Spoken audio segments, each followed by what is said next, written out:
नमस्कार, मैं हूं आपके साथ मेनका चौधरी। बात कर लेते हैं मौजूदा राजनीतिक परिस्थिति में हुई सबसे बड़ी मुलाकात की।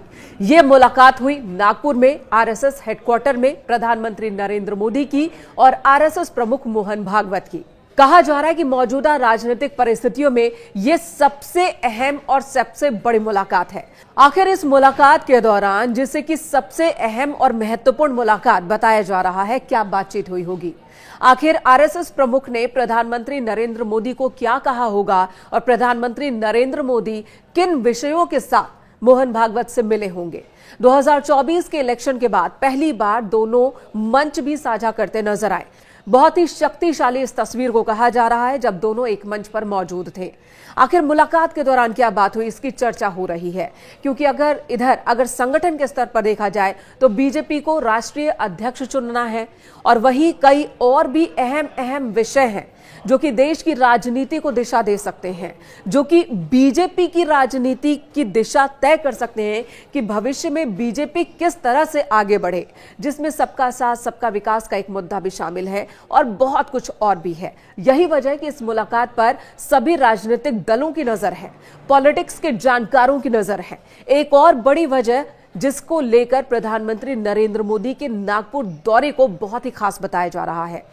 नरेंद्र मोदी इससे पहले भी आरएसएस हेडक्वार्टर गए हैं, हेडगेवार के स्मृति स्थल पर गए हैं, लेकिन एक प्रधानमंत्री के तौर पर पहली बार। यहां तक कि पहली बार कोई प्रधानमंत्री आरएसएस मुख्यालय पहुंचा और आरएसएस के संस्थापक डॉक्टर हेडगेवार के स्मृति स्थल पर पहुंचकर उन्हें श्रद्धांजलि दी। इससे पहले अटल बिहारी वाजपेयी जा चुके हैं, लेकिन तब वो प्रधानमंत्री नहीं थे।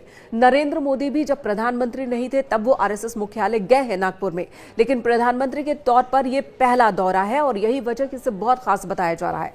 बताया जा रहा है कि अगर प्रधानमंत्री यहां पहुंचे तो जरूर बहुत कुछ बड़ा होगा जिस पर बात करनी होगी, जिस पर विमर्श करना होगा। अब चाहे बीजेपी के राष्ट्रीय अध्यक्ष को लेकर फैसले पर कोई रायशुमारी हो या फिर बीजेपी की जो पॉलिटिकल लाइन लेंथ है उसे लेकर कोई रायशुमारी हो। हाल के दिनों में हमने देखा कि किस तरह से बीजेपी इस कोशिश में है कि वो मुसलमानों के एक बड़े तबके को अपने साथ जोड़े, जिसके लिए बहुत सारे कदम बीजेपी हाल फिलहाल उठाती हुई नजर आई। चाहे वो पसमानदा मुस्लिमों का मुद्दा हो, उन्हें अपने साथ लाने के कवायद हो, या फिर जो आर्थिक तौर पर पिछड़े मुसलमान वर्ग हैं उन्हें साथ लाने के कवायद हो।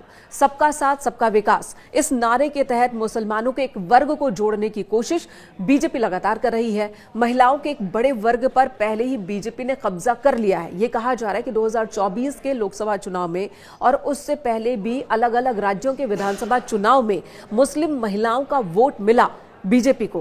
क्या मुस्लिम पुरुषों का एक बड़े वर्ग का वोट भी बीजेपी को मिल सकता है? इस दिशा में और क्या कदम उठाए जा सकते हैं? आरएसएस की जब हम बात करते हैं तो आरएसएस ने भी अपने रुख में थोड़ा बदलाव किया है। कट्टर हिंदुत्व की जगह अब सबका साथ सबका विकास की बात करता है आरएसएस ये जरूर कहती है कि देश में रहने वाला हर इंसान हिंदू है, लेकिन ये भी कहती है कि इस हिंदू का मतलब ये नहीं है कि मुसलमान अपना धर्म परिवर्तन करवा ले।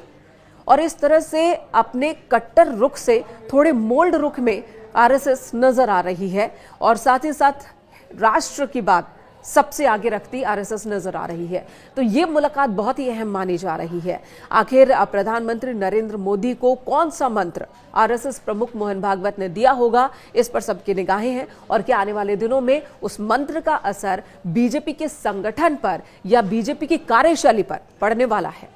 देखिए, राजनीति के जानकारों के एक वर्ग का यह भी कहना है कि मौजूदा दौर में हम देख रहे हैं कि प्रधानमंत्री नरेंद्र मोदी की कट्टर वाली छवि बहुत तेजी के साथ हटाई जा रही है, जबकि उत्तर प्रदेश के सीएम योगी आदित्यनाथ अब भी उस छवि के ब्रांड एम्बेसडर की तरह स्थापित किए जा रहे हैं बीजेपी की ओर से।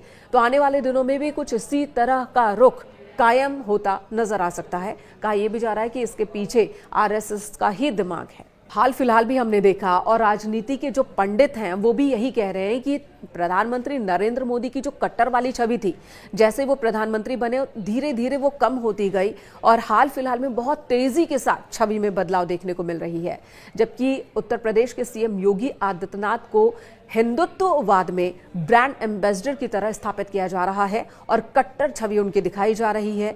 चाहे रमजान के महीने में जो फैसले लिए गए उत्तर प्रदेश में, या फिर संभल में जिस तरह से एक्शन देखने को मिल रहा है, सड़कों पर नमाज पर पाबंदी, वहीं जो मस्जिद, अवैध मस्जिदें हैं उनके खिलाफ एक्शन, और इसके पीछे बताया जा रहा है कि आरएसएस का ही दिमाग है। तो आने वाले दिनों में भी क्या पार्टी इसी तरह से आगे बढ़ने वाली है, जहां पर नरेंद्र मोदी को ग्लोबल लीडर की तरह स्थापित किया जा रहा है और वहीं सीएम योगी आदित्यनाथ को हिंदुवाद के कट्टर चेहरे के तौर पर आगे बढ़ाया जा रहा है।